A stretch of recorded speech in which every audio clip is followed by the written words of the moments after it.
Welcome to episode number 10 of Lightning at 200 Durham Street.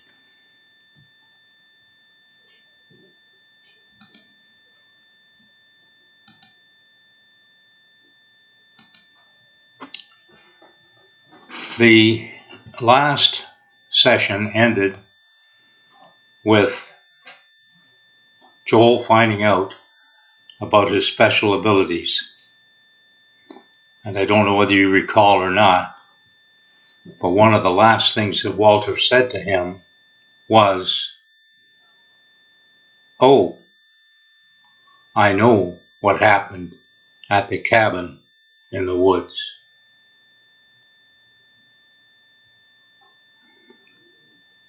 Kind of a shocking statement, but perhaps not really. Because if that woman, Louise Carter, was murdered in the cabin, then an essence would have been created. And perhaps that was close enough, even though it was a few miles away. It was close enough for the essence Walter to have taken note. There'll be more about that later in the book. The other thing I want to talk about today is I want to bring Chief Petrovic and Inspector O'Neill back into the story. If you recall, they were in Ottawa. They'd gone down there to interview Mrs. Ruth Carter, the mother of the deceased, and they had stayed there until Friday. And then Saturday, they got on the train early in the morning and headed back towards Chaseford. Now, Saturday was also the day, or Saturday evening rather, June the 1st, was the day of the great storm. So as the train pulled into Chaseford late on Saturday, both of the detective, O'Neill, and the chief noticed debris scattered everywhere. They noticed it from about London on. And they pulled into the station about 8 o'clock at night. And at that time, they saw there had been a lot of devastation in the small town of Chaseford, aka Stratford. So about the time they arrived was about the time Joel was struck by lightning.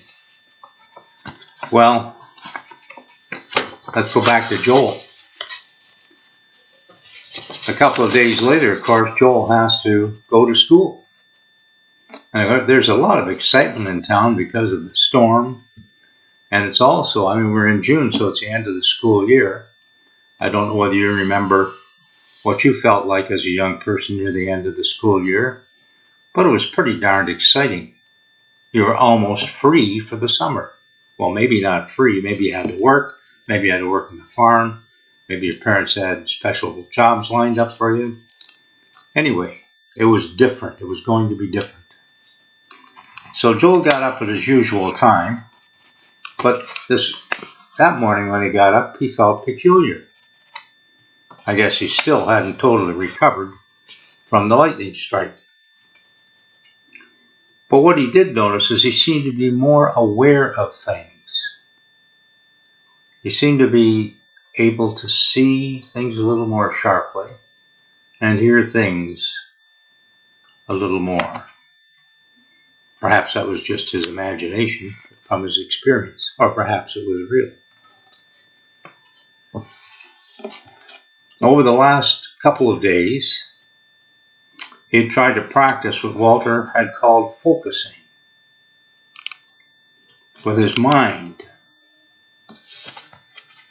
so that he could attempt to improve his concentration, not just for the sake of Walter, but also for the sake of his own education. He could contact Walter now from anywhere in the house, and he could even contact him outside the house and in the yard.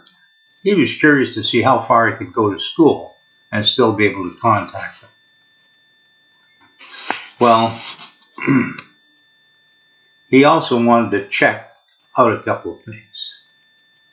Had there been a real Walter? So far, he'd just taken his, what he sensed from him for his existence. He was fairly certain it was, but he wanted to be able to verify that.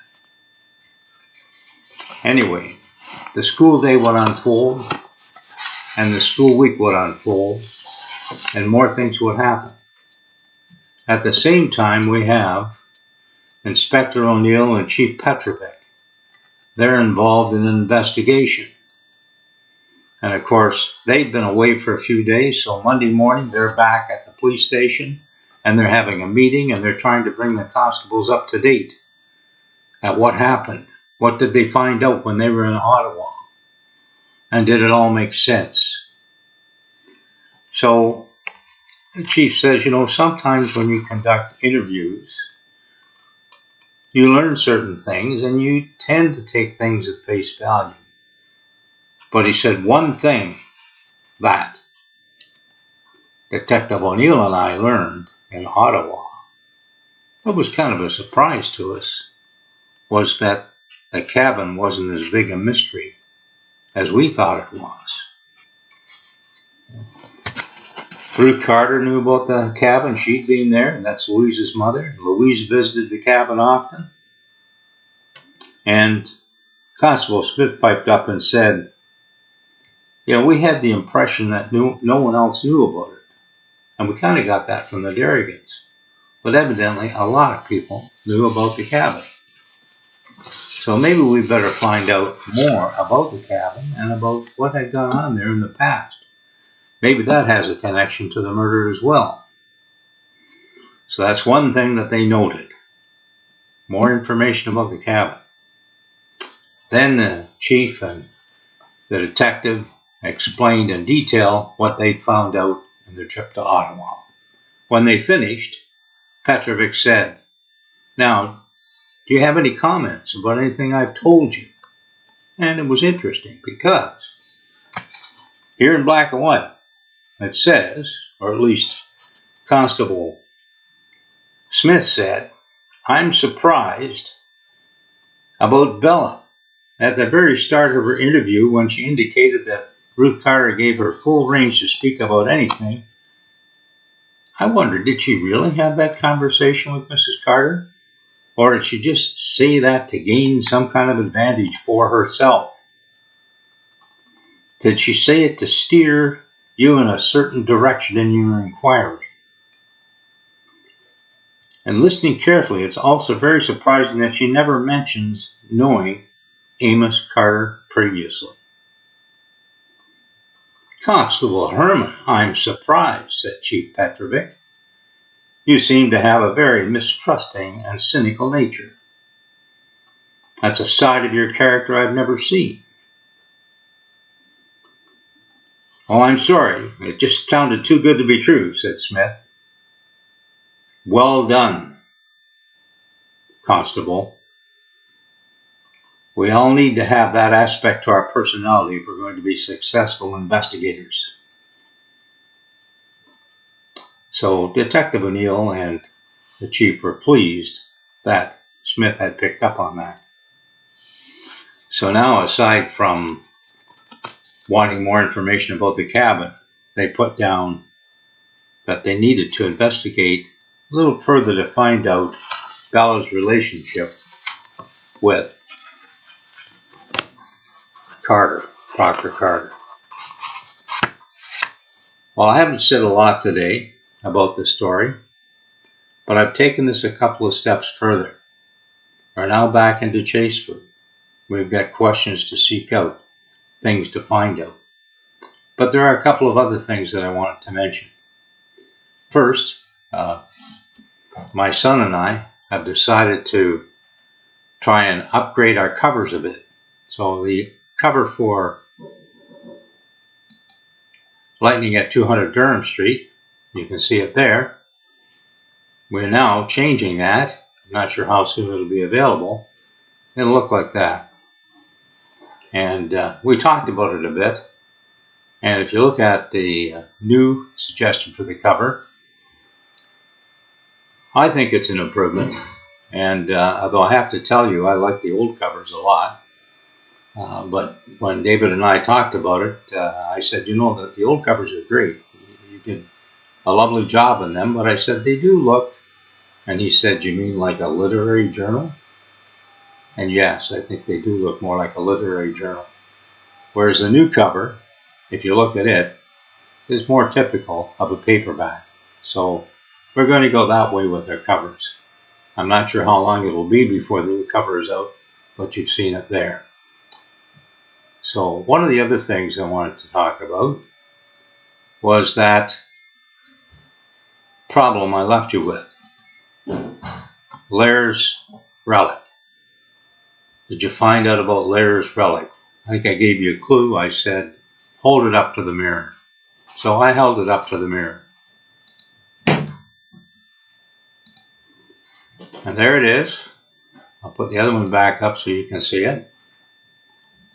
So I'm looking at, if you see that picture of me standing in front of my bathroom mirror, holding up Lair's relic, can you read that? Well, I don't know. Look carefully. You can read it. Everything's been reversed. Of course it's been reversed because it's been held up to the mirror. The other trick here is, of course, the letters have been reversed too. So if you look at the letters S, E, R, and L, if you flip them around, of course, you get a certain word. Cereal. If you look at the lower letters, you see K-I-L-L-E-R. Killer. Serial killer. So it's easy sometimes to say, oh, I'll send a message by just using the reverse image. But remember, when you reverse the image, if it involves letters or other important things, they'll be reversed too. So if something is vitally important, left to right or right to left, be careful.